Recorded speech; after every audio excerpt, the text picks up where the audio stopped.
There are already some independent broadband providers installing their own fibre networks in the city without needing the fixed lines of KCOM to operate. And that's not as unusual as it might sound, because in other parts of the country too, people fed up with not getting the broadband service they want are increasingly taking matters into their own hands. Among them, Martyn Welsh. He lives in a rural part of Cumbria where there just isn't the incentive for private companies to make the necessary investment to get broadband up to speed.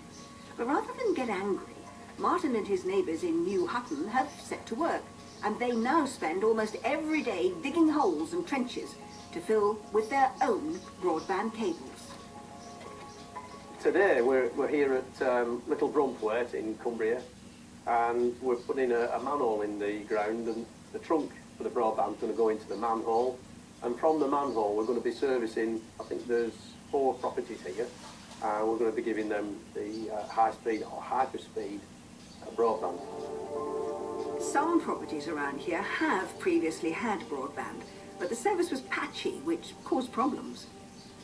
More and more we were finding things like school children having difficulty doing their homework, or businesses finding difficulty carrying on business to the same degree because more and more it's done online.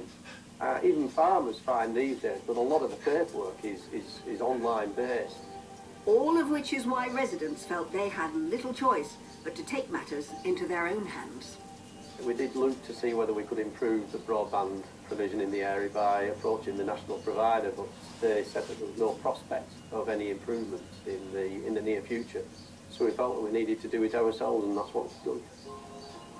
The internet service is provided by Barn, or Broadband for the Rural North, who train volunteers to dig trenches and splice wires in order to bring their neighbourhood speeds up to 1 gigabit per second, and that's over 30 times faster than the UK average.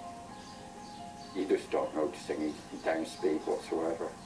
No buffering or anything now on the TV. It's just perfect. And Martyn says the new service is already bringing benefits. It's a lovely area, but previously without good broadband, businesses found it difficult to operate. Because we've now got great broadband, businesses have seen it as an ideal place to relocate, and they've moved into our area. Nick Lilly is one of the people to do just that. He runs an outdoor centre for people with disabilities, and a super-fast broadband connection is key to offering a full range of activities and running his business safely. The internet would be cutting out regularly, so we even signed up to 2 internet providers so that we could actually switch between the 2 depending on, so if one went out that we could get to the other one. So it was incredibly disruptive and inefficient. Nick hopes that the improved broadband service in this area will help him realise his dreams of opening up the centre to even more people. We're taking people into challenging outdoor environments. We need to get up-to-date weather reports. It's absolutely crucial that we've got reliable, fast broadband.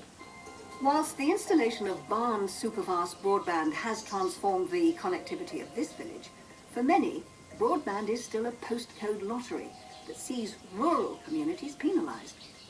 So, for those living in an area where that is an issue, Martyn has some advice. Get digging. My message to other communities who don't have good broadband is get involved in a project like this, go out and do it, get on with it, get it done.